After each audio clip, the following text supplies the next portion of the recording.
भगवान गुरु नानक देव जी फरमाते हैं, पौड़ी 17, 18, 19, असंख्य जप असंख्य भाव, असंख्य पूजा असंख्य तप ताव, असंख्य ग्रंथ मुखि वेद पाठ, असंख्य जोग मनि रहे उदास, असंख्य भगत गुण ज्ञान विचार, असंख्य सती असंख्य दातार, असंख्य सूर मोह बक्सार, असंख्य मोन लिव लाई तार, कुदरत कवन कहा विचार, बारिया न जावा एक बार, जो तुद भावे साई भली कार, तू सदा सलामत निरंकार। असंख्य मूर्ख घोर अंध घोर, असंख्य चोर हराम खोर, असंख्य अमर करि जाय जोर, असंख्य आतिया कमाए, असंख्य पापी पाप करि जाए, असंख्य कूड़ियार कूड़े फिराए, असंख्य मलेच्छ मलु बखि खाए, असंख्य निंदक सिर करई भार, नानक नीच कहे विचार, बारिया न जावा एक बार, जे तुद भावे साई भली कार, तू सदा सलामत निरंकार। असंख्य नाव असंख्य थाव, अगम अगम असंख्य लोग, असंख्य कहीं सिर भार हो, अखरी नाम अखरी सालाव, अखरी ज्ञान गीत गुण गा, अखरी लिखन बोलन बखान, जिनी ही लिखे तिसु सिर नाय, ज्यू फुरमाए त्यू त्यू पाए, जेता कीता तेता नाव, बिन नावे नाही को थाव, कुदरत कवन कहा विचार, वारिया न जावा एक बार, जो तुद भावे साई भली कार, तू सदा सलामत निरंकार। भगवान इन पदों का अभिप्राय हमें समझाने की कृपा करें।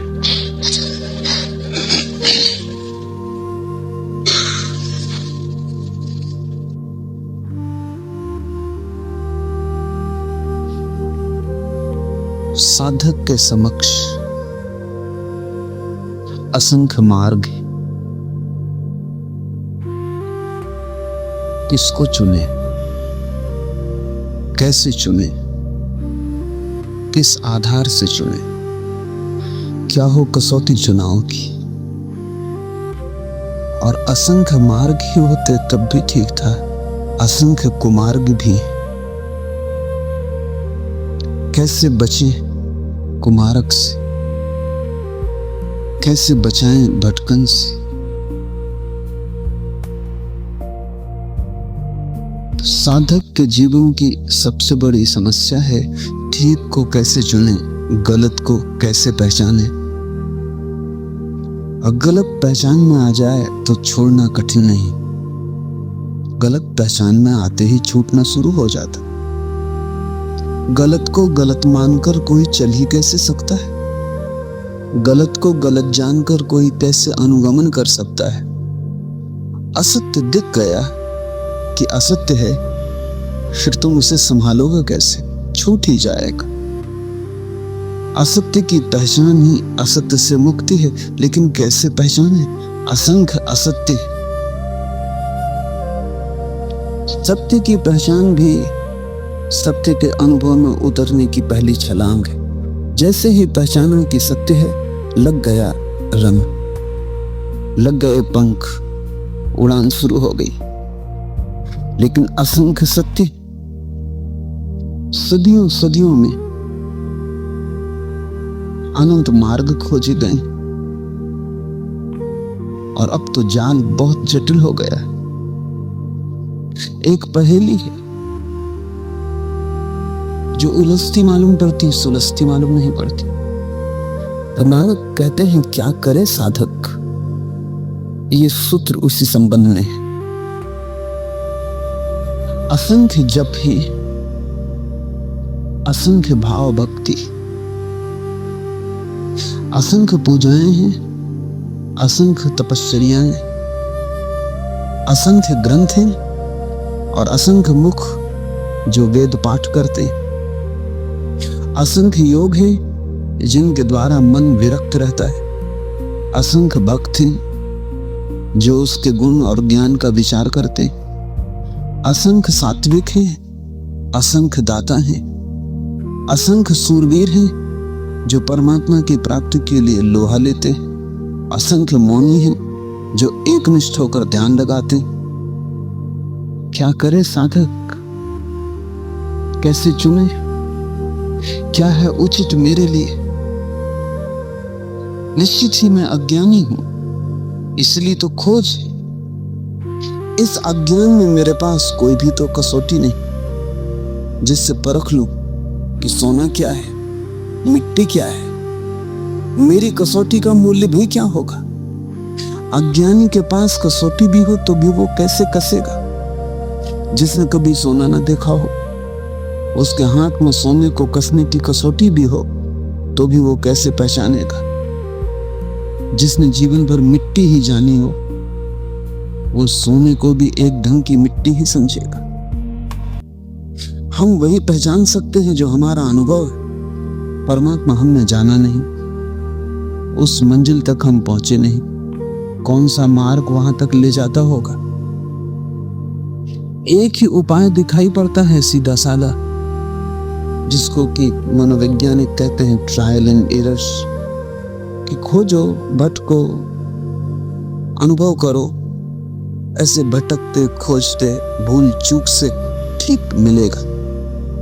लेकिन असंख्य भूल चूके, अगर ट्रायल एंड एरर्स, अगर हम इस मार्ग का अनुसरण करें तो शायद हम कभी भी ना पहुंच पाएंगे। हमारा जीवन कितना छोटा, मार्ग असंख्य, एक मार्ग को भी तो पूरे जीवन चल के पूरा नहीं किया जा सकता, तो कैसे अनुभव संग्रहित होगा? कौन है गुरु?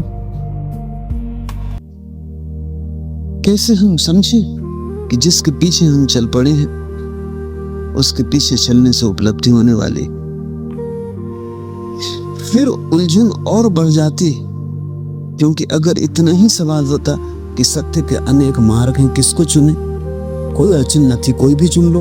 अगर सभी मार्ग सत्य के हैं तो पहुंच जाओगे। असत्य मार्ग भी हैं उतने ही जितने सत्य मार्ग, शायद ज्यादा।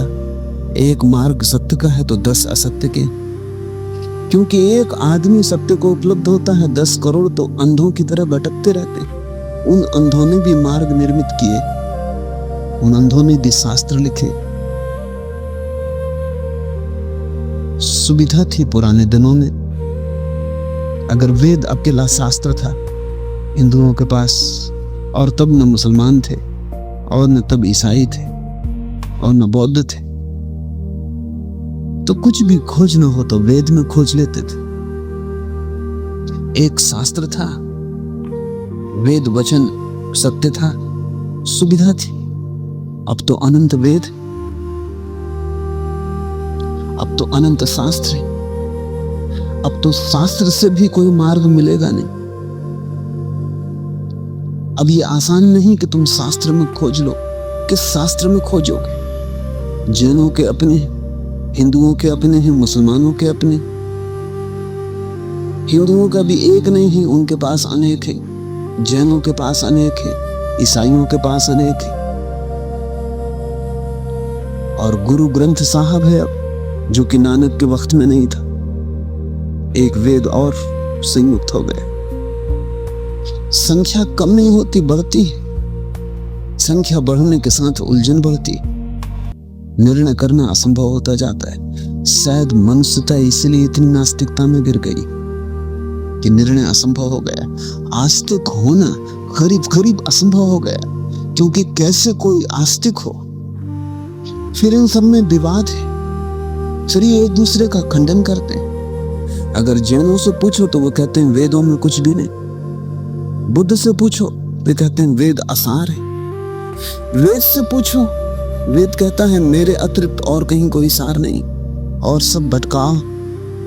हिंदुओं से पूछो तो जैन और बौद्ध नास्तिक, इनकी तो बात सुनना ही मत, कान बंद कर लेना। इनकी बात भी कान में पड़ गई तो भटकाव हो जाए।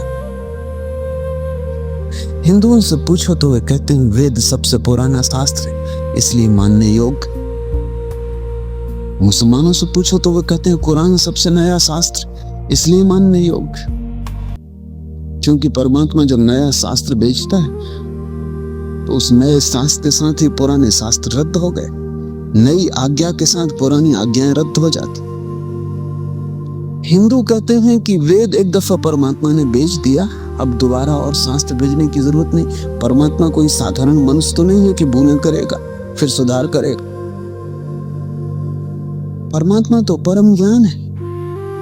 तो वेद एक दफा हो गए, अब तो कोई जरूरत नहीं है। इसके बाद जितने शास्त्र हुए सब झूठ। परमात्मा ने तो एक आज्ञा बेच दी, इसके बाद सब आज्ञाएं आदमी की तरकीबें। लेकिन ईसाई और मुसलमान कहते हैं कि जगत में विकास है। परमात्मा बदलता है क्योंकि आदमी बदल रहा है, आज्ञाएं बदलती हैं क्योंकि परिस्थिति बदल रही। इसलिए नवीनतम का भरोसा करना, पुराना तो जराजीर्ण हो गया, किसकी सुनोगे, किसकी मानोगे? तब आखिर में तुम्हारी अपनी बुद्धि ही रह जाती। इस विराट उलझाव के जाल में तुम अपने पर ही खड़े रह जाते हो, डगमगाने लगते हो। आदमी नास्तिक है क्योंकि आस्तिक होना मुश्किल होता गया। तो कोई ना कोई विधि खोजनी जरूरी है जिससे सीधा साधा आदमी आस्तिक हो सके। ये तो बड़े से बड़े दार्शनिक भी निर्णय नहीं कर सकते कि क्या ठीक है, किस मार्ग पर चले, कौन सी विधि पहुंचाएगी।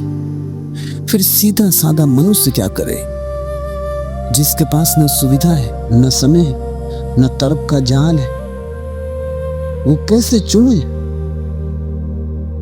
किस मार्ग को पकड़े? तो नानक का सुझाव बड़ा कीमती है। नानक कहते हैं कि इस असंख्य में भटकने से तो कुछ सार न मिलेगा। मैं तो एक ही सूत्र जानता हूं, कुदरती कवन कहा विचारू, वारिया न जावा एक बार, जो तुझु भावे साईं भली कार, तू सदा सलामती निरंकार। जो तुझे भाए वही सही है। इसलिए मैं अपने को तेरी मर्जी पे छोड़ देता हूं। मैं खुद तो चुनाव कर ही नहीं सकता। मैं अज्ञानी अंधकार में खड़ा अंधा, मेरे पास कोई सूत्र नहीं है जिसके आधार पर मैं खोज कर लूं, कोई कसौटी नहीं जिस पे जांच कर लूं। तब मैं क्या करूं? मैं समर्पण कर देता हूं, और तेरी मर्जी। इसका क्या अर्थ होता है तेरी मर्जी का? इसका अर्थ होता है जैसा तू बिठाए बैठूं, जैसा तू उठाए उठूं, जो तू करवाए करूं, अपने को बीच में न लाऊं। अगर तू भटकाए तो भटकूं, अगर तू पहुंचाए तो पहुंचूं। मैं ये भी अड़चन बीच में खड़ी ना करूं कि इससे तो मैं भटक जाऊंगा। मैं अपने निर्णय को हटा दूं। कृष्ण यही अर्जुन को गीता में कहे, सर्व धर्मान परित्यज्य मामेकम शरणम व्रज। तू सब धर्मों को छोड़कर मेरी शरण आ जा। वो परमात्मा की तरफ से कहा गया वचन है, ये भक्त की तरफ से कहा कि जो तुझे भाए वही भला, जो तुझे भाए वही मार्ग, जो तेरी चाह है वही सच। और अब मैं कोई कसौटी न लाऊंगा। तू भटकाए तो मैं समझूंगा यही मार्ग है, तू अंधेरे में ले जाए तो समझूंगा यही रोशनी, तू दिन को रात कहे तो रात कहूंगा। ये कठिनतम है क्योंकि तुम बीच बीच में आते ही रहोगे। तुम्हारा मन बीच बीच में कहेगा ही कि ये क्या हो रहा है, कहीं परमात्मा से कोई भूल तो नहीं हो रही, कहीं उसको छोड़कर मैं भूल तो नहीं कर रहा हूं। तो जब तुम्हारे मन को भाएगा तब तो तुम परमात्मा के साथ रहोगे, लेकिन जब तुम्हारे मन को ना भाएगा तभी अड़चन आएगी, और तभी कसौटी, तभी साधना है।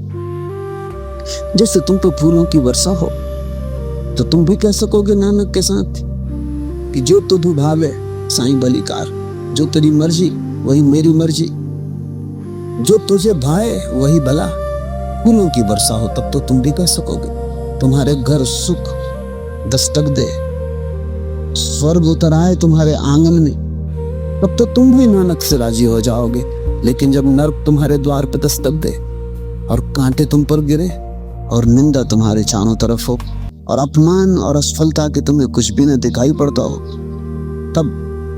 तभी साधक दुख में, पीड़ों में भी अगर तुम्हारे हृदय में यही भाव बना रहे कि जो तुझे पाए मैं उसके लिए राजी हूं, और ये भाव जबरदस्ती थोपा गया संतोष ना हो, इस फर्क को ख्याल ले लें, क्योंकि हम असहाय अवस्था में भी जबरदस्ती का संतोष थोप ले सकते हैं। दुख है, कुछ करने का उपाय भी नहीं है, हम कहते हैं जो तेरी मर्जी, लेकिन जो तेरी मर्जी के पीछे शिकायत है। हम कहते हैं कि ठीक है, चलो यही ठीक है, लेकिन भीतर हम जानते हैं होना कुछ और था, जो होना था वो नहीं हुआ। हम कुछ कर भी नहीं सकते, असहाय हैं, नपुंसक हैं, शक्तिहीन, तो ठीक है, कहते हैं कि ठीक है, तेरी जो मर्जी। अगर तुमने नानक का ये वचन असहाय अवस्था में कहा तो तुम अर्थ नहीं समझे। संतोष दयनीयता नहीं, वो तो परम धन्यता है। वो किसी असहाय अवस्था में कहे गए वचन नहीं, कंसोलेशन नहीं, सांत्वना नहीं, वो तो सत्य की अभिव्यक्ति। ये तुम्हारी समझ से आना चाहिए, ये तुम्हारी अपने आप को समझा लेने की, अपने आप पर दया कर लेने की वृत्ति से नहीं कि अब क्या करें। जब आदमी कुछ भी नहीं कर सकता तो सोचता है जो उसकी मर्जी, लेकिन तभी जब कुछ भी नहीं कर सकता पहले तो अपने कर्ता के पूरे भाव का उपयोग कर लेता है। जब सब तरफ से हार जाता है तब उस पर छोड़ता है। ये छोड़ना ना हुआ, तुम अपनी तरफ से कोशिश ही मत करना, तुम पहले चरण में ही उसको छोड़ देना। नानक की धारणा परम समर्पण की है, वही भक्त की परम साधना।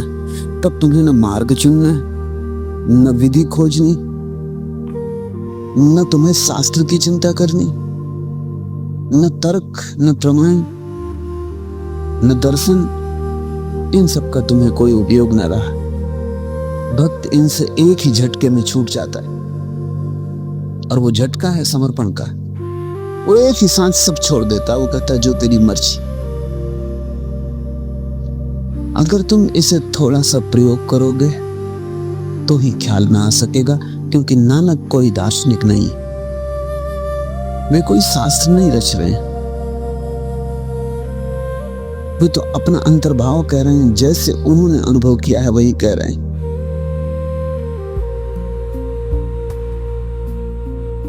अड़चन तुम्हें प्रतिपल मालूम पड़ेगी, क्योंकि अड़चन तुम्हारे अहंकार से आएगी। अहंकार का सार सूत्र है कि मैं समझता हूं कि क्या ठीक है और वही होना चाहिए। टॉलस्टॉय ने एक छोटी सी कहानी लिखी। मृत्यु को देवता ने अपने एक दूत को भेजा पृथ्वी पर। एक स्त्री मर गई थी, उसकी आत्मा को लाना था। देवदूत आया लेकिन चिंता में पड़ गया, क्योंकि 3 छोटी छोटी लड़कियां, जुड़वा, एक अभी भी उस मृत स्त्री के स्तन से लगी, एक चीख रही, पुकार रही, एक रोते रोते सो गई है, उसके आंसू उसकी आंखों के पास सूख गए। 3 छोटी जुड़वा बच्चियां, और स्त्री मर गई, और कोई देखने वाला नहीं। पति पहले मर चुका है, परिवार में और कोई भी नहीं। इन 3 छोटी बच्चियों का क्या होगा? उस देवदूत को यह ख्याल आ गया तो वो खाली हाथ वापस लौट गया। उसने जाके अपने प्रधान को कहा कि मैं न ला सका हूं, मुझे क्षमा करें, लेकिन आपको इस स्थिति का पता ही नहीं। 3 जुड़वा बच्चियां छोटी छोटी दूध पीती, एक अभी भी मृत स्तन से लगी, एक रोते रोते सो गई है, दूसरी अभी चीख पुकार रही। हृदय मेरा ला न सका। क्या ये नहीं हो सकता कि इस स्त्री को कुछ दिन और जीवन के दे दिए जाएं, कम से कम लड़कियां थोड़ी बड़ी हो जाएं, और कोई देखने वाला नहीं। मृत्यु के देवता ने कहा तो तू समझदार हो गया, उससे ज्यादा। जिसकी मर्जी से मौत होती, जिसकी मर्जी से जीवन होता। तो तूने पहला पाप कर दिया और इसकी तुझे सजा मिलेगी। और सजा ये है कि तुझे पृथ्वी पर चले जाना पड़ेगा, और जब तक तू 3 बार ना हंस लेगा अपनी मूर्खता पर, तब तक वापस ना आ सकेगा। इसे थोड़ा समझना, 3 बार ना हंस लेगा अपनी मूर्खता पर, क्योंकि दूसरे की मूर्खता पर तो अहंकार हंसता है। जब तुम अपनी मूर्खता पर हंसते हो तब अहंकार टूटता है। देवदूत को लगा नहीं, वो राजी हो गया दंड भोगने को, लेकिन फिर भी उसे लगा कि सही तो मैं ही, और हंसने का मौका कैसे आएगा। उसे जमीन पर फेंक दिया गया। एक चमहार, सर्दियों के दिन करीब आ रहे थे और बच्चों के लिए कोट और कंबल खरीदने शहर गया था, कुछ रुपए इकट्ठे करके। जब वो शहर जा रहा था तब उसने राह के किनारे एक नंगे आदमी को पड़े हुए ठिठुरते हुए देखा। ये नंगा आदमी वही देवदूत है जो पृथ्वी पे फेंक दिया गया। उस चमहार को दया आ गई और बजाय अपने बच्चों के कपड़े खरीदने के उसने इस आदमी के लिए कंबल और कपड़े खरीद लिए। इस आदमी पे कुछ खाने पीने को भी ना था, घर भी ना था, छप्पर भी ना था जहां रुक सके। तो चमहार ने कब तुम मेरे साथ ही आ जाओ, लेकिन अगर मेरी पत्नी नाराज हो, जो कि वो निश्चित होगी, क्योंकि बच्चों के लिए कपड़े खरीदने लाया था, वो पैसे तो खर्च हो गए। वो अगर नाराज हो, चिल्लाए, तो तुम परेशान मत होना, थोड़े दिन में सब ठीक हो जाएगा। उस देवदूत को लेकर चमहार घर लौटा। न तो चमहार को पता है कि देवदूत घर में आ रहा है, न पत्नी को पता है।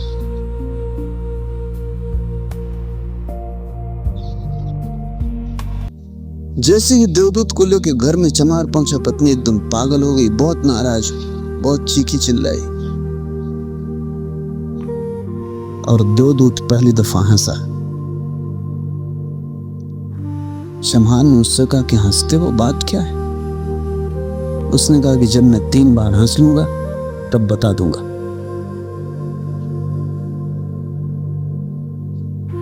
देवदूत हंसा पहली बार, क्योंकि उसने देखा इस पत्नी को पता ही नहीं कि चमहार देवदूत को घर में ले आया, जिसके आते ही घर में हजारों खुशियां आ जाएंगी। लेकिन आदमी देखी कितने दूर तक सकता है। पत्नी तो इतनी देख पा रही है कि कंबल और बच्चों के कपड़े नहीं बचे। जो खुर गया है वो देख पा रही, जो मिला है उसका उसे अंदाज ही नहीं कि मुफ्त घर में देवदूत आ गया है, जिसके आते ही हजारों खुशियों के द्वार खुल जाएंगे। तो देवदूत हंसा, उसे लगा अपनी मूर्खता, क्योंकि ये पत्नी भी नहीं देख पा रही कि क्या घट रहा है। जल्दी ही, क्योंकि वो देवदूत था, 7 दिन में उसने चमहार का सब काम सीख लिया।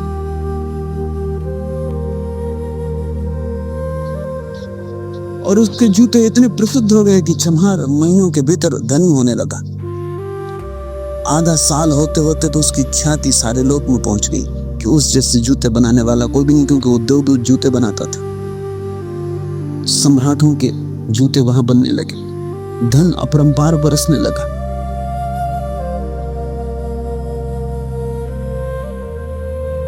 एक दिन सम्राट का आदमी आया और उसने कहा कि ये चमड़ा बहुत कीमती, आसानी से मिलता नहीं, कोई भूल चूक नहीं करना।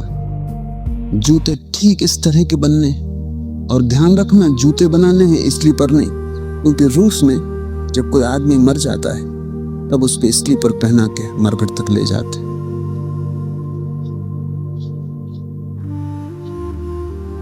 चमहार ने भी देवदूत को कहा कि स्लीपर मत बना देना, जूते बनाने स्पष्ट आज्ञा, और चमड़ा इतनी, अगर गड़बड़ हो गई तो हम मुसीबत में फंसेंगे।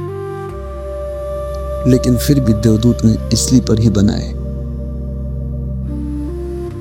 जब चमहार ने देखे कि स्लीपर बने तो क्रोध से आग बबूला हो गया। वो लकड़ी उठा के इसको मारने को तैयार हो गया कि तू हमारी फांसी लगवा देगा। और तो जब बार बार कहा था कि स्लीपर बनाने ही नहीं है, फिर स्लीपर किस लिए? देवदूत फिर खिलखिला के हंसा कभी आदमी सम्राट के घर से भागा हुआ आया, उसने कहा जूते मत बनाना, इसलिए तो बनाना क्योंकि सम्राट की मृत्यु हो गई।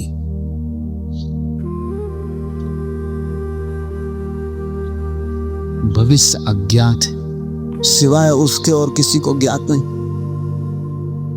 और आदमी तो अतीत के आधार पर निर्णय लेता है। सम्राट जिंदा था तो जूते चाहिए थे, मर गया तो स्लीपर चाहिए। तब वो चमहार उसके पैर पकड़ के माफी मांगने लगा कि मुझे माफ कर दे, मैंने तुझे मारा। पर उसने कहा कि कोई हर्ज नहीं, मैं अपना दंड भोग रहा हूं। लेकिन वो हंसा आज दोबारा। चमहार ने फिर पूछा कि हंसी का कारण? उसने कहा जब मैं 3 बार हंसी। दोबारा हंसा इसलिए कि भविष्य हमें ज्ञात नहीं है, इसलिए हम आकांक्षाएं करते हैं जो कि व्यर्थ, हम अभिप्साएं करते हैं जो कि कभी पूरी न होगी, हम मांगते हैं जो कभी नहीं घटेगा क्योंकि कुछ और ही घटना तय है। हमसे बिना पूछे हमारी नियति घूम रही और हम व्यर्थ ही बीच में शोरगुल मचाते।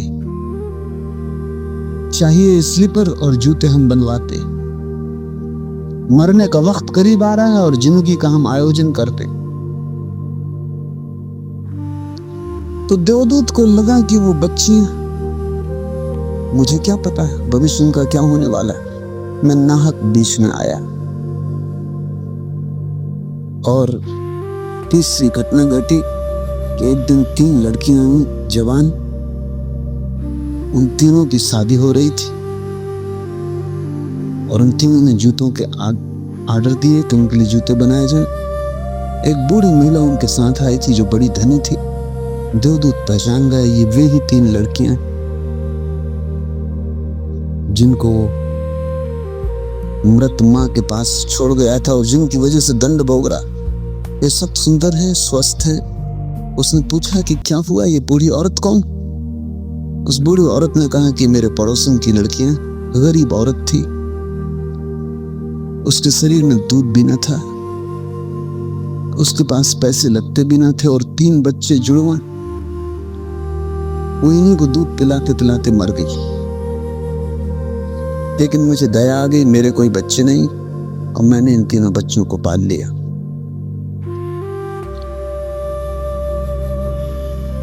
अगर मां जिंदा रहती तो ये 3 बच्ची गरीब, भूख और दीनता और दरिद्रता में बड़ी होती। मां मर गई इसलिए ये बच्चियां तीनों बहुत बड़े धन वैभव संपदा में पली और अब उस बूढ़े की सारी संपदा की यही 3 मालिक हैं। इनका सम्राट के परिवार में विवाह हो रहा। देवदूत तीसरे बार हंसा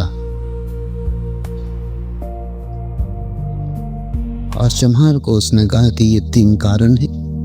भूल मेरी थी, नियति बड़ी है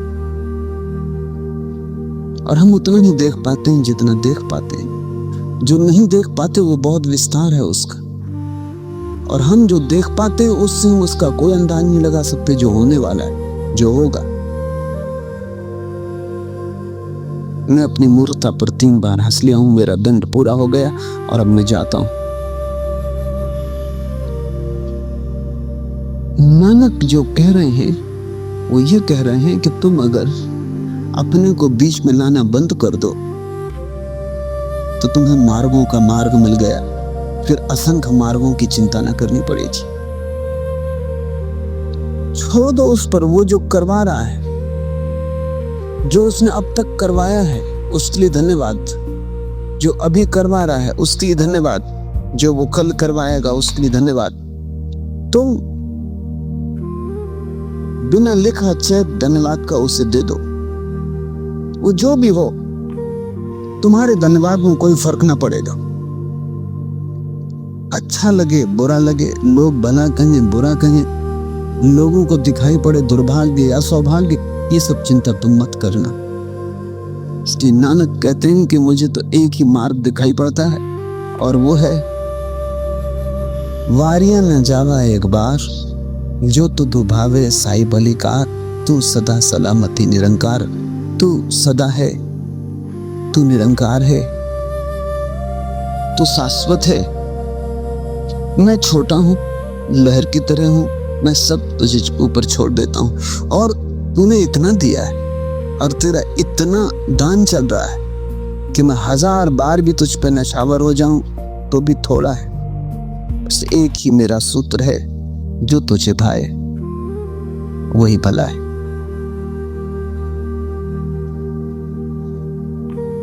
असंख्य घोर मूर्ख और असंख्य अंधे हैं, असंख्य चोर हैं, हरामखोर हैं, असंख्य ऐसे हैं जो जबरदस्ती अपना हुक्म चलाकर विदा होते हैं, असंख्य गला काटने वाले हैं और हत्या के अतिरिक्त कुछ भी नहीं कमाते, असंख्य पापी पाप ही करके जीते हैं, असंख्य झूठे अपने झूठ में ही डोलते रहते हैं, असंख्य मलेश मलही को भोजन बना लिए, असंख्य निंदक सिर को बारी किए चलते हैं। इस प्रकार नानक नीच का विचार करते हैं और कहते हैं कि तुझ पर एक बार नहीं बार बार निछावर हुआ जाए। ऐसा तू है, जो तुझे भावे वही भला कर्म है। तू सदा सलामत और निरंकार है। एक तरफ भले लोगों की, साधुओं की, संतों की, विचारकों की जमात है, जिन्होंने विचार कर करके सत्य के असंख्य मार्ग खोज निकाले। असंख्य मार्गों के कारण सत्य खो गया है। दूसरी तरफ उनके विरोध में खड़े बेईमान, चोर, हत्यारे, पापी हैं। उन्होंने भी अपने अहंकार की चेष्टा कर करके सत्य से बचने के असंख्य मार्ग खोज निकाले। उन्होंने झूठ की नई नई इजादें कर ली। वो बड़े आविष्कारक, उन्होंने बड़े मनमोहक झूठ खोज लिए, उन्होंने बड़े प्यारे सपने बना लिए। उनके सम्मोहन में कोई भी फंस जा सकता है और तब भटक जाता है। दो हैं भटकने के मार्ग, एक तो तुम असत्य की तरफ चले जाओ तो भटक जाओ, और या तुम सत्य के विचार में पड़ जाओ कि कौन सा मार्ग, तो तुम भटक जाओ। नानक कहते हैं मैं दोनों की चिंता नहीं करता, जो तुझे भाए वही भला कर्म है। न मैं इसकी फिक्र करता कि पुण्यात्मा क्या कहते, न मैं इसकी फिक्र करता कि पापी क्या कहते। न तो पुण्य और न पाप, न तो साधु और न असाधु, न मैं उन दोनों में से नहीं चुनता। न तो मार्ग न कुमार्ग, मैं चुनता ही नहीं। मैं सब तुझी पे छोड़ देता हूँ। जो तू करवाए वही शुभ है, जहां तू ले जाए वही शुभ है। जो मार्ग तू बता दे वही मेरा मार्ग है। मंजिल मिले या न मिले इसे थोड़ा समझ लें, क्योंकि अगर मंजिल मिलने की भावना बनी रही तो तुम सब उस पर न छोड़ पाओगे। तब तुम ये तो ध्यान रखोगे कि मंजिल मिल रही है नहीं मिल रही। मंजिल की अगर तुम्हारे मन में धारणा बनी रही तो सब न छोड़ पाओगे। आधा आधा छोड़ोगे। आधा आधा छोड़ना न छोड़ने से बदतर, वो छोड़ना है ही नहीं। मंजिल मिले या न मिले, अब मंजिल ही ना रही। छोड़ना ही मंजिल है। भक्त के लिए समर्पण अंत है, उसके पार फिर कुछ भी नहीं बचता। फिर वो डुबा ले तो भी भक्त को लगेगा वो उबार रहा है। वो मिटा दे तो भक्त को लगेगा वो बना रहा है। वो अंधेरे में पटक दे तो भी भक्त को लगेगा कि महासूर्यों का उदय हुआ है। सवाल ये नहीं है कि हम कहाँ जाते, सवाल ये भी नहीं है कि हम क्या पाते, सवाल ये है कि हमारी भाव दशा क्या है। तो नानक की संपूर्ण प्रक्रिया समर्पण की प्रक्रिया है। जो तुध भावे साईं बलिकार, तू सदा सलामती निरंकार। तेरे असंख्य नाम है, तेरे असंख्य स्थान है, असंख्य लोक हैं जो अगम्य हैं। असंख्य कहना भी सिर का भार ही बढ़ाना है। अक्षर से ही नाम है, अक्षर से ही स्तुति है, अक्षर से ही ज्ञान और उसकी गुणगाथा के गीत, अक्षर से ही लिखना और वाणी का बोलना है। अक्षर द्वारा ही भाग्य का संयोग है, लेकिन जो लिखता है वो भाग्य के परे है। वो जैसा फरमाता है तैसा हम पाते हैं। जो कुछ भी उसकी रचना है सब उसका नाम है। नाम बिना कोई स्थान नहीं। कुदरत का किस प्रकार बखान करें, तुझ पर एक बार नहीं बार बार निछावर हुआ जाए। जो तुझे भावे वही भला है, तू सदा सलामत और निरंकार।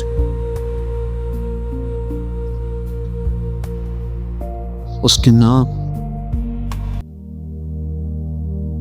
जितने लोग हैं उतने ही खोज लिए गए। हिंदुओं के पास एक शास्त्र विष्णु सहस्त्रनाम, उस शास्त्र में सिर्फ उसके नाम ही नाम है, सहस्त्रनाम। उसमें कुछ और नहीं लिखा है, सिर्फ नाम ही नाम का शास्त्र। मुसलमानों के अपने नाम है। असल में मुसलमानों की परंपरा यह है कि जो भी नाम मुसलमान किसी का रखते हैं वो सभी नाम परमात्मा के नाम, रहमान हो, रहीम हो, अब्दुल्ला हो, कुछ ही हो, सभी नाम ही परमात्मा के। हिंदुओं की भी परंपरा यही थी कि सभी नाम परमात्मा के रखे जाएं, तो राम, कृष्ण, हरि। अगर हम नामों का हिसाब लगाएं तो जितने लोग हैं उतने ही उसके नाम हैं। और फिर भी उपाय कायम है, हम चाहें जितने और नाम खोज लें, क्योंकि नाम हम देते, उसका कोई नाम नहीं। नाम हम देते, नाम हमारे द्वारा दिया जाता है, तो हम कोई भी नाम गढ़ लें वही नाम काम करेगा। तो नानक कहते, किस नाम को जपूं, किससे तुझे पुकारूं, किस नाम को तू पहचानेगा कि तेरा है, किस नाम से पुकारूं कि मेरी पुकार तो उस तक पहुंच जाएगी। साधक को बड़ी चिंता होती है कि कौन सा नाम ठीक पड़ेगा, क्योंकि ये तो स्वाभाविक है, तुम पत्र लिखते हो तो पता तो लिखना ही पड़ेगा, और पता ध्यान से लिखते हो सबसे ज्यादा। मैंने सुना है एक आदमी के घर मुल्ला नसरुद्दीन नौकरी करता था, और उस आदमी को गोपनीय पत्र लिखने की झक थी। बिना दस्तखत किए किसी को भी पत्र लिखा करता था, अखबारों के संपादकों को, नेताओं को, ज्ञानियों को। गोपनीय पत्र लिखने का उसको नशा था रोज। एक दिन ऐसा हुआ कि एक पत्र पे वो पत्र उसने लिखा, नसरुद्दीन को दिया। नसरुद्दीन पत्र डाल के लौटा तो उसने पूछा कि क्या मुल्ला पत्र डाल दिया? नसरुद्दीन ने कहा कि डाल आया। उसने कहा तूने बताया क्यों नहीं? क्योंकि मैं पता लिखना भूल गया। तो नसरुद्दीन ने कहा मैंने समझा कि शायद इस बार आप पता भी गोपनीय रखना चाहते, लेकिन अगर पता भी गोपनीय रखोगे तो पत्र पहुंचेगा कैसे? किस पते से भेजें परमात्मा को लिखी पाती कि वो पहुंच जाए? इसलिए नाम की बड़ी तलाश चलती है, कौन सा नाम पुकारे, किस नाम से हो सुनेगा। नानक कहते हैं कि या तो सभी नाम उसी के हैं या कोई भी नाम उसका नहीं है, और हक उसका नाम। अक्षर शब्द को समझना बड़ा कीमती है। संस्कृत और भारतीय भाषाओं में हम काखा गा को, वर्णमाला को अक्षर कहते, अल्फाबेट को हम अक्षर कहते। लेकिन अक्षर शब्द का तो अर्थ होता है जो मिटाया ना जा सके। तुम्हारा काखा गा तुम लिखो वो तो मिटाया जा सकता है,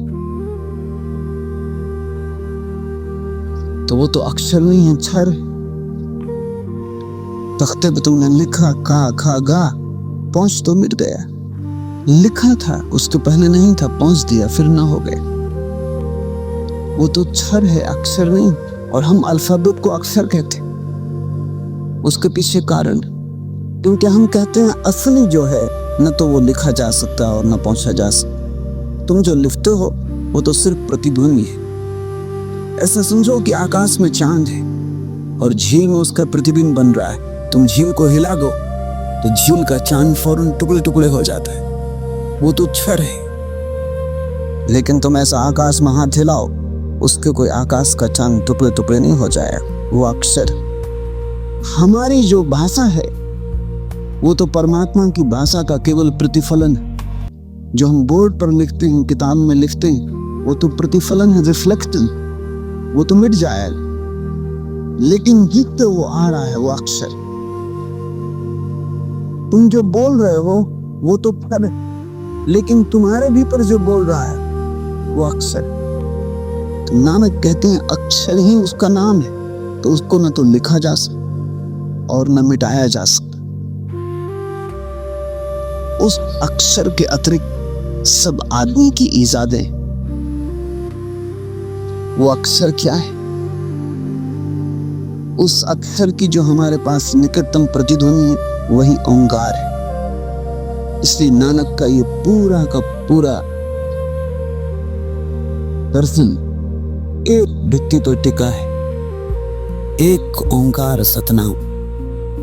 बस उन 3 शब्दों को तुम समझ लो तो जब ये पूरा समझ में आ गया, पूरे नानक ही समझ में आ गया। वो सार सूत्र है अक्षर यानी ओंकार, क्योंकि वही एक ध्वनि है जो बिना लिखे गूंज रही है, जो कभी नहीं मिटेगी।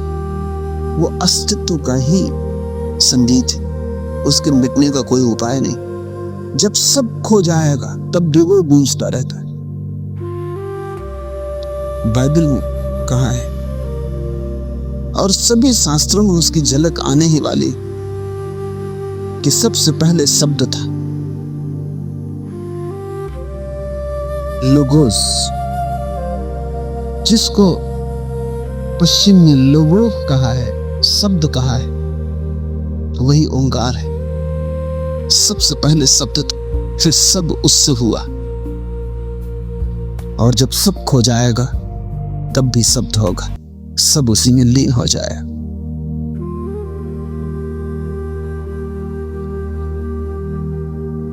भारत में शब्द योग की प्रक्रिया नहीं, जिनमें सिर्फ शब्द को ही साधना होता है, और शब्द का अर्थ है अपने को तो निशब्द करना होता है, ताकि जो मैं बोल रहा हूं वो तो चुप हो जाए। और जब मेरा बोलना चुप हो जाता है तब जो सुनाई पड़ता है वो परमात्मा की वाणी है, वो उसका उद्घोष, वो उसका उच्चार है। नानक कहते हैं असंख्य तेरे नाम, असंख्य तेरे स्थान, अगम्य तेरे लोक, और फिर असंख्य कहना भी सिर का भार बढ़ाना है। नानक कहते हैं असंख्य कहने से भी क्या सार है? क्यों असंख्य कहना भी सिर का भार बढ़ाना है? इसे थोड़ा समझें। असल में हम परमात्मा के संबंध में कुछ भी कहें उससे सिर का भार बढ़ेगा घटेगा नहीं। परमात्मा के संबंध में कुछ करें तो सिर का भार घटेगा, कहें तो बढ़ेगा, क्योंकि जो भी हम कहेंगे वो मौलिक रूप से गलत होगा। समझो, एक आदमी कहता है समुद्र के किनारे खड़े होकर कि ये सागर अथाह है। अब इसके 2 ही अर्थ हो सकते हैं। एक, या तो इस आदमी ने थाह लेने की कोशिश ही नहीं की, ये किनारे पे खड़ा है और कह रहा है कि अथाह है। अगर ये किनारे पर ही खड़ा है और इसने थाह लेने की कोशिश नहीं की तो इसके वचन का क्या अर्थ है? गहरा होगा, बहुत गहरा हो सकता है। पैसिफिक महासागर 5 मील गहरा है, पर अथाह तो नहीं। तो हम इस आदमी से पूछ सकते हैं कि क्या तुमने थाह लेने की कोशिश की और नहीं पाई, या तुम किनारे पे खड़े बातें कर रहे? अथाह से तुम्हारा क्या मतलब? बहुत गहरा? बहुत गहरे को भी अथाह नहीं कहा जा सकता। अथाह का तो मतलब है कि जिसकी गहराई का कोई अंत नहीं। तो 2 ही उपाय हैं, या तो ये आदमी कहे कि मैं किनारे पे खड़ा हूं लेकिन बहुत गहरा है, तो हम कहें कि तुम गलत शब्द का उपयोग करते हो। या ये भी हो सकता है ये आदमी कहे कि मैं भीतर गया और थाह ना पा सका, तब भी ये सही नहीं है, क्योंकि जहां तक ये गया वहां तक थाह ना मिली। एक हाथ और जाता तो थाह मिल जाती।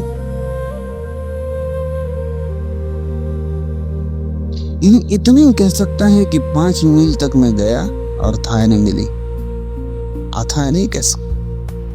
और अगर ये कहता है कि मैं पूरा ही गया और थाह न मिली, तब तो बिल्कुल ही गलत है, क्योंकि अगर तुम पूरे चले गए तो थाह मिल ही गई, कुछ बचा नहीं तो थाह आ गई। तो परमात्मा के संबंध में हम क्या कहें, अथाह है। तो अगर तुम पूरे परमात्मा को जान लिए हो तभी कह सकते हो, लेकिन तब तो कहना व्यर्थ हो जाएगा, क्योंकि थाह मिल गई, तुम आखिरी किनारे तक पहुंच गए। या तुम कहते हो कि हम बहुत दूर तक गए लेकिन थाह न मिली, तब भी तुम्हें अथाह नहीं कहना चाहिए, क्योंकि कौन जाने थोड़ी दूर और जाओ और थाह मिल जाए। असंख्य को कैसे कहोगे? क्या गिनती पूरी कर ली? अगर गिनती पूरी हो गई तो कितनी ही बड़ी संख्या हो, असंख्य नहीं है।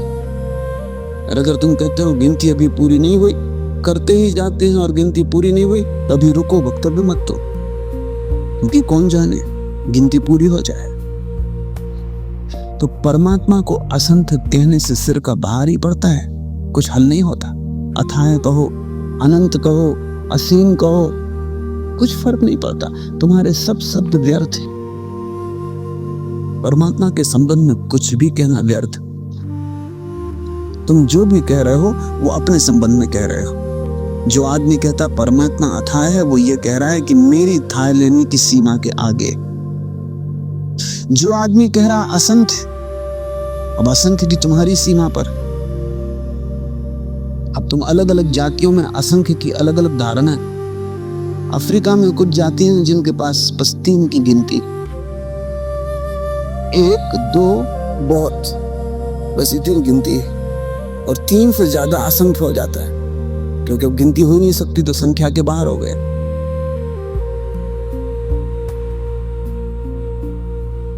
अगर 3 से ज्यादा चीजें रखी हैं तो अफ्रीका वो कबीला कहेगा असंख्य, क्योंकि उसकी संख्या ही 3 की, 1 2 तक की संख्या है, असल में 3 यानी बहुत, और 3 के पार जो बहुत से भी ज्यादा है वो असंख्य। क्या निश्चित ही परमात्मा असंख्य है, या हमारी गिनती की सीमा आ जाती? क्या वो अमाप है, या हमारे माप के मापदंड चुक जाते? वो असीम है, या हमारे पैर थक जाते? हम जो भी कहते हैं अपने बाबत कहते हैं, उसके बाबत हम कुछ भी नहीं कहते। और अच्छा हो कि अपने ही संबंध में कहें, क्योंकि वो सच्चाई होगी। परमात्मा के सामने हम सब तरह से असमर्थ हो जाते, असहाय हो जाते। इस दुनिया में जो भी हमारे ढंग काम करते थे वहां कोई भी काम नहीं करते। हम एकदम हार जाते हैं, पराजित हो जाते हैं। उस पराजय में हम कहते हैं असंख्य, असीम, अथाह। लेकिन उससे हम अपने ही संबंध में कह रहे हैं, और उससे हमारा सिर का बोझ बढ़ता है, क्योंकि हमें लगता है हमने कुछ परमात्मा के संबंध में कहा। परमात्मा के संबंध में कुछ भी नहीं कहा जा सकता। जो भी कहा जा सकता है वो परमात्मा के संबंध में नहीं होगा। उसके संबंध में तो केवल चुप रहा जा सकता है। परम मौन ही उसका संकेत है। इसलिए नानक कहते हैं असंख्य कहना भी सिर का भार बढ़ाना है। असंख्य नाम असंख्य थाव, अंगम अंगम असंख्य लोय, असंख्य कही सिर भार होए। और असंख्य कहने से भी सिर पर भार पड़ता है। तुम कुछ ही मत कहो, कुछ करो, कुछ कहो मत, कुछ हो जाओ, कुछ बोलो मत। तुम्हारे व्यक्तित्व में रूपांतरण हो तो तुम परमात्मा के निकट आते हो। तुम्हारे पास शब्दों का जाल बढ़ता जाए, उससे तुम परमात्मा के निकट नहीं आते। नानक को स्कूल में भर्ती किया गया तो उन्होंने पहला सवाल ये पूछा कि क्या तुम जो पढ़ा रहे हो पंडित को, शिक्षक को, उसे पढ़ने से मैं परमात्मा को जान लूंगा?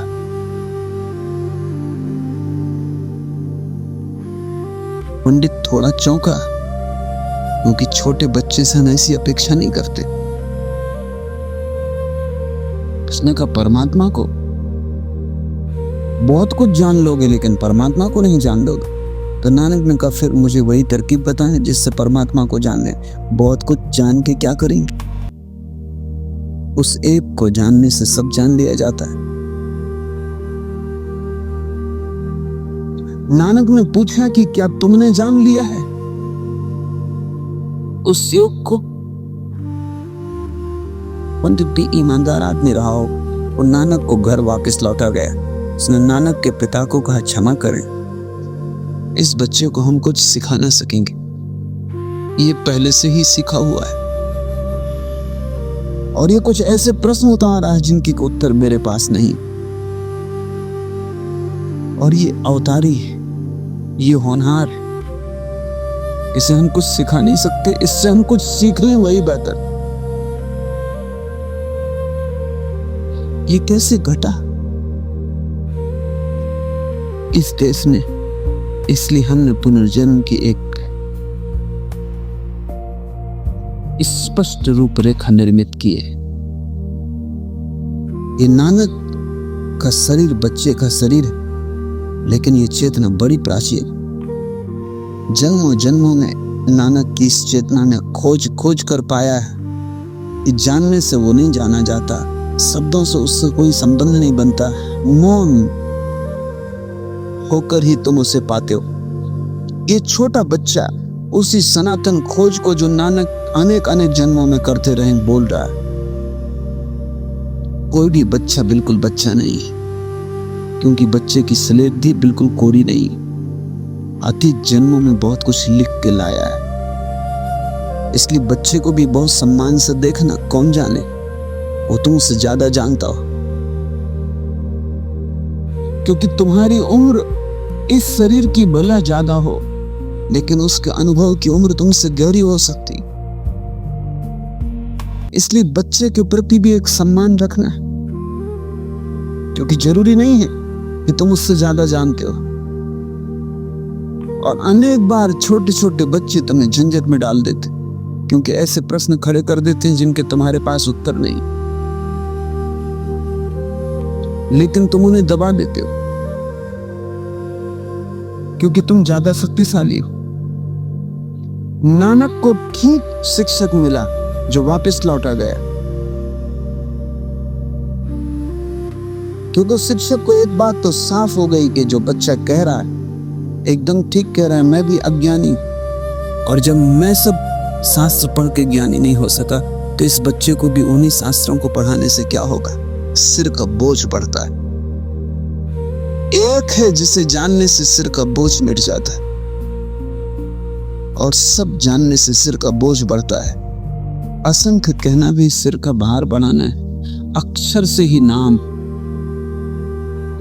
आखिरी नाम, आखिरी सालाह, अक्षर उसका नाम, ओंकार उसका नाम, और वही उसकी स्तुति। तुम कुछ और मत कहो, तुम सिर्फ ओंकार की ध्वनि से भर जाओ, स्तुति शुरू हो गई। कुछ कहने में अर्थ नहीं कि मैं पापी हूं, कि मैं पतित हूं, कि तुम पतित पावन हो। घुटने टेकने, रोने गिड़गिड़ाने में कुछ भी सार नहीं, इससे कुछ स्तुति नहीं होती। मनुष्यों ने परमात्मा के संबंध में वैसी स्तुतियां बना ली हैं जैसे हमारे बीच अहंकारी मनुष्य पसंद करते। तुम किसी सम्राट के पास जाओ, घुटने टेक के गिर जाओ, हाथ जोड़ के खड़े हो जाओ और कहो कि आप पतित पावन है, वो बड़ा प्रसन्न होता है। तुमने उसी तरह की स्तुतियां परमात्मा के संबंध में बनाने। नानक कहते हैं वे स्तुतियां नहीं, क्योंकि परमात्मा कोई अहंकारी तो नहीं है। तुम किसे धोखा दे रहे, तुम किसकी खुशामद कर रहे हो, ये मक्खन तुम किसे लगा रहे हो? ये तुम जो परमात्मा का गुणगान कर रहे हो, क्या तुम उसे फुसला के कुछ काम करवा लेना चाहते हो? ये तुम क्यों कह रहे हो? इसे कहने का क्या प्रयोजन? नहीं, स्तुति का अर्थ उसकी प्रशंसा नहीं हो सकती। हम क्या उसकी प्रशंसा करेंगे? इसलिए नानक बार बार कहते हैं, क्या कुदरत की बात कहें, क्या प्रकृति की बात कहें, क्या उसके विस्मय को शब्द दे, कुछ कहने को नहीं। फिर स्तुति का क्या अर्थ होगा? स्तुति का एक ही अर्थ होगा कि तुम उस अक्षर ओंकार से भर जाओ। इसलिए ओंकार की ध्वनि के अतिरिक्त न कोई पूजा है न कोई पाठ। हमने मंदिर इस ढंग से बनाए थे, उनके भीतर अगर तुम ओंकार की ध्वनि करो तो उनके गोल गुंबज से ध्वनि बरसे वापस तुम पर। इसलिए हम गुंबज गोल बनाते, पत्थर का संगमरमर का मंदिर बनाते और गूंजने की प्रक्रिया को ध्यान रखते हैं। अगर तुम ठीक से ओंकार का गुंजन करो मंदिर में तो तुम पाओगे कि ओंकार का गुंजन अनेक गुना होकर तुम्हारे ऊपर बरसता है। अभी पश्चिम में एक नई वैज्ञानिक प्रक्रिया है बायोफीडबैक, बड़ी महत्वपूर्ण प्रक्रिया है और संभव है कि भविष्य में बहुत काम की सिद्ध होगी। उन्होंने छोटे छोटे यंत्र बनाए जिन यंत्रों के द्वारा तुम्हारे मन को शांत करने की व्यवस्था की जाती। समझने की कोशिश करें, एक छोटा सा पर्दा सामने होता है,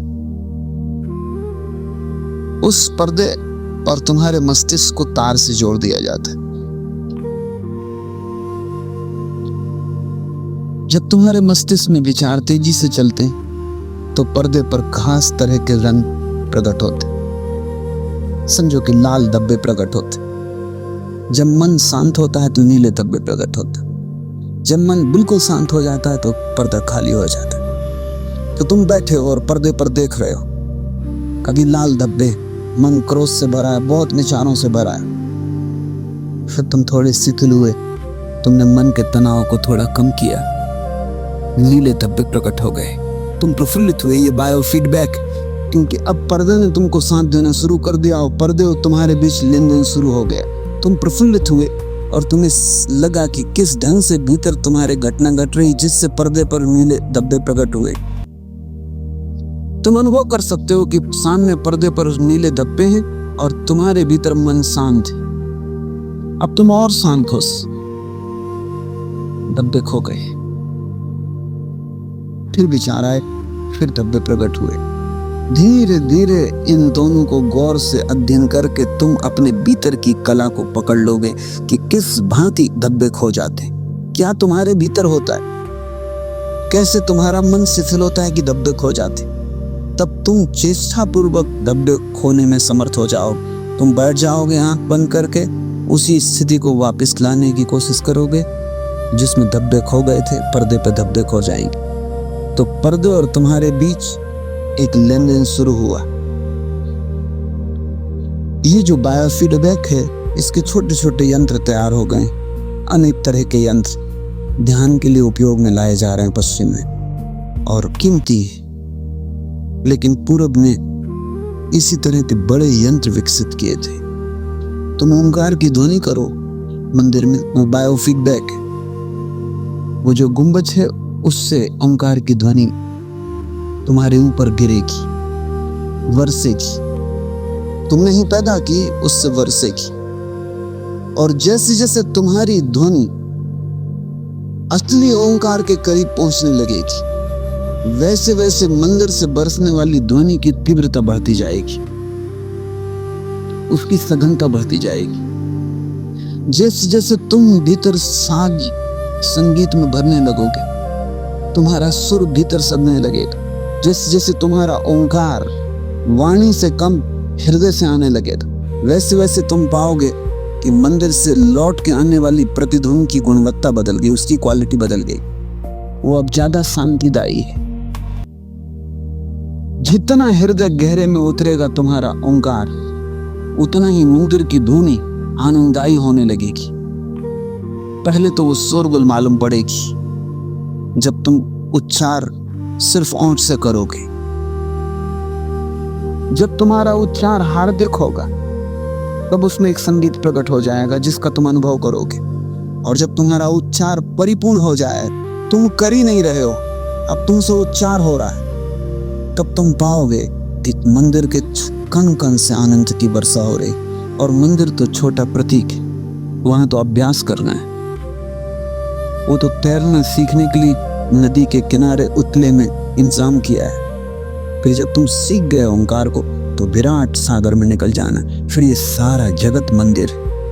फिर तुम जहां भी ओंकार की ध्वनि करोगे वहीं तुम पाओगे कि चारों तरफ से उसकी वर्षा हो रही। ये गगन का जो विराट मंडप, ये इस मंदिर का गुंबज। नानक कहते हैं अक्षर से ही स्तुति है, अक्षर से ही ज्ञान और उसकी गुण गाथा के गीत है। अक्षर से लिखना, अक्षर से वाणी, अक्षर द्वारा ही भाग्य का संयोग है। जरा सूक्ष्म, अक्षर द्वारा ही भाग्य का संयोग, अखरा सिर संजोग बखानी। और जैसे जैसे तुम्हारे भीतर का अक्षर खुलता है वैसे वैसे तुम्हारा भाग्य बदलता है। तुम्हारे भीतर जो कुंजी है जीवन की विधि को बदलने की, वो ओंकार है। जितना तुम ओंकार से दूर निकल जाते हो उतना तुम अपने ही हाथों अपने भाग्य को दुर्गति में डालते हो। जैसे जैसे तुम्हारा संयोग जोड़ता है भीतर की ध्वनि से, शब्द योग से, अक्षर से, वैसी वैसे सुगति शुरू हो जाती। ओंकार से दूर निकल जाना नरक, ओंकार के करीब आ जाना स्वर्ग, ओंकार के साथ एक हो जाना मोक्ष। तो तुम्हारे भाग्य की ये 3 दिशाएं। और कोई उपाय भाग्य को बदलने का नहीं। तुम कितना ही धन कमाओ, तुम नरक में हो तो तुम नरक में ही रहोगे। तुम्हारा नरक धनी का नरक होगा। तुम कितना ही बड़ा महल बनाओ, अगर तुम दुखी हो तो तुम महल में दुखी रहोगे। जैसे तुम झोपड़े में दुखी थे वैसे तुम महल में दुखी रहोगे। झोपड़ा महल बन गया, तुम्हारा दुख न बदलेगा, तुम्हारा भाग्य वही रहेगा, क्योंकि तुम्हारे जीवन की तरंग नहीं बदली। तुम्हारे जीवन की जो ध्वनि तरंग है, जो भाग्य को लिखती है, वो नहीं बदली। और 2 ही तरह के लोग हैं संसार। एक जो स्थितियों को बदलते रहते हैं, कम धन से ज्यादा, छोटे पद से बड़ा पद, छोटे मकान से बड़ा मकान, कम सुंदर स्त्री से ज्यादा सुंदर स्त्री, परिस्थिति को बदलते रहते। लेकिन भाग्य की तरंग उनकी वही रहती, वेवलेंथ वही रहती है उनके भाग्य, उसमें कोई फर्क नहीं होता। दूसरा वर्ग है जिसको हम साधक कहते। वो जीवन की परिस्थिति की चिंता नहीं करता। वो जीवन का जिससे अनुभव हो रहा है उसकी तरंग को बदलने की कोशिश करता है। जैसे ही वो तरंग बदल जाती तो चाहे झोपड़ा हो या महल, तुम महल में होते हो। उस तरंग के बदले हुए मनुष्य को अगर नरक में भी डाल दो तो वो स्वर्ग में होगा। उसे नरक में डालने का कोई उपाय नहीं, क्योंकि उसके भीतर जो नाद बज रहा है, वो जिस अहोभाव और आनंद को उपलब्ध हुआ है, तुम उसे छीन नहीं सकते। तुम उसे आग में डाल दो। एक ज़ैन फकीर औरत हुई, मरने के पहले उसने अपने शिष्यों को कहा कि मैं जीते जी चिता पर चढ़ना चाहती हूँ। ये भी कोई ढंग कि दूसरे के कंधों पर कोई चढ़ के और चिता तो जाए। और फिर मैं कभी किसी के कंधे पे नहीं चढ़ी, और मैं नहीं चाहती कि मेरे संबंध में ये कहा जाए बाद में कि मैंने किसी का सहारा लिया। उस एक का सहारा काफी, अब और किसका सहारा लेना। वो न मानी तो चिता सजाई गई। उस चिता पर वो बैठ गई, चिता में आग लगा दी गई। लोग दूर भागे क्योंकि आग तेज, पास खड़ा होना मुश्किल था। और एक आदमी ने भीड़ में से पूछा कि वहां कैसा लग रहा है, क्योंकि लपटें भयंकर थी और उससे जल रही थी। उस स्त्री ने आंखें खोली और कहा, इस तरह का मूर्खतापूर्ण सवाल तुम नहीं कर सकते थे।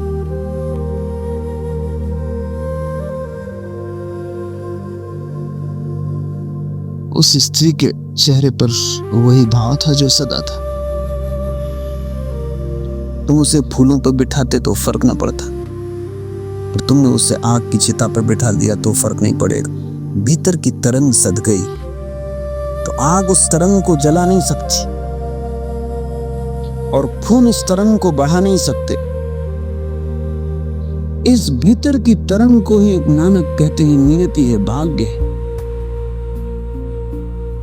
भाग्य तुम्हारे सिर में नहीं लिखा हुआ है, भाग्य तुम्हारे जीवन की तरंग में लिखा हुआ है। और उस तरंग की खोज ओंकार से शब्द अक्षर से लिखना, अक्षर से वाणी बोलना है। अक्षर द्वारा ही भाग्य का संयोग लिखा जाता है, लेकिन जो लिखता है वो भाग्य के परे। परमात्मा का कोई भाग्य नहीं, कोई नियति नहीं, परमात्मा का कोई प्रयोजन नहीं, परमात्मा का कोई उद्देश्य नहीं। वो भाग्य के परे, वो कहीं जा नहीं रहा है, वो किसी यात्रा पर नहीं, वो किसी मंजिल की तलाश में नहीं। इसलिए तो हिंदू इसे लीला कहते हैं। लीला का अर्थ है परमात्मा का कोई प्रयोजन नहीं। लीला का अर्थ है परमात्मा खेल रहा है, जिससे छोटे बच्चे खेलते हैं। कोई प्रयोजन नहीं, बस खेलना ही प्रयोजन है। आनंदित है, प्रफुल्लित है, जैसे फूल खिलते हैं। किस कारण? जैसे चांद तारे चलते। किस कारण? जैसे प्रेम होता है। किस कारण? नदी झरने बहते हैं। किस कारण? परमात्मा है, कहीं जा नहीं रहा। और जिस दिन तुम्हारी तरंग सज जाएगी पूरी, तुम भी पाओगे तुम्हारे जीवन से भी प्रयोजन चला गया। इसलिए तो हम राम और कृष्ण के जीवन को चरित्र नहीं कहते, लीला कहते हैं। वो चरित्र नहीं,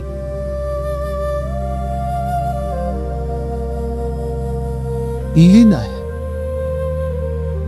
खेल है, एक क्रिया है, एक उत्सव। जो लिखता है वो भाग्य के परे, वह जैसा फरमाता है तैसा हम पाते। जो कुछ भी उसकी रचना है सब उसका नाम, इसलिए उसके नाम को क्या खोजना। जो कुछ भी उसकी रचना है सब उसी का नाम। वृक्ष में, पौधे में, पत्थर में उसी के हस्ताक्षर। जीसस ने कहा उठाओ पत्थर और तुम मुझे दबा हुआ पाओगे, तो वृक्ष की शाखा तुम मुझे छिपा हुआ पाओगे। सब जगह उसका नाम है, हर ध्वनि में वही गूंज रहा है। तब दुनिया ओंकारते ही रूप, उसी ही सघनता, विरलता के कारण सारी दुनिया पैदा होती। एक ही छिपा है अनेक में, सब उसका नाम है। नाम बिना कोई स्थान नहीं। कुदरत का किस प्रकार बखान करूं? नानक विस्मय से भर जाते, बार बार अहोभाव और आश्चर्य से भर जाते कि कैसे कुदरत का बखान करूं, इस स्वभाव का कैसे वर्णन करूं। तुम पर एक बार नहीं, बार बार नछावर हुआ जाए तो भी कम। जो तुझे भावे वही भला, तू सदा सलामत और निरंकार है। असंख्य नाम असंख्य थाव, अंगम अंगम असंख्य लोय, असंख्य कहिए सिर भार होए। आखिरी नाम आखिरी सालाह, आखिरी ज्ञान गीत गुणगाह, आखिरी लिखूं बोलूं वाणी, आखरा सिर संजोग बखानी। जिन यही लिखे तिसु सिर नाहि, ज्यों फरमाए तिबती पाए। जेता कीता तेता नाव, बिन नावे नाही को थाव। कुदरती कवन कहा विचार, वारिया न जावा एक बार। जो तुधु भावे साईं बलिकार, तू सदा सलामती निरंकार। छोड़ दो उसकर, एक ही पकड़ छोड़ दो, अपने को पकड़ना, और सब हल हो जाता है। उलझन एक है कि तुम अपनी मान के चल रहे हो। उलझन एक है कि तुमने खुद को ही अपना गुरु बना लिया है।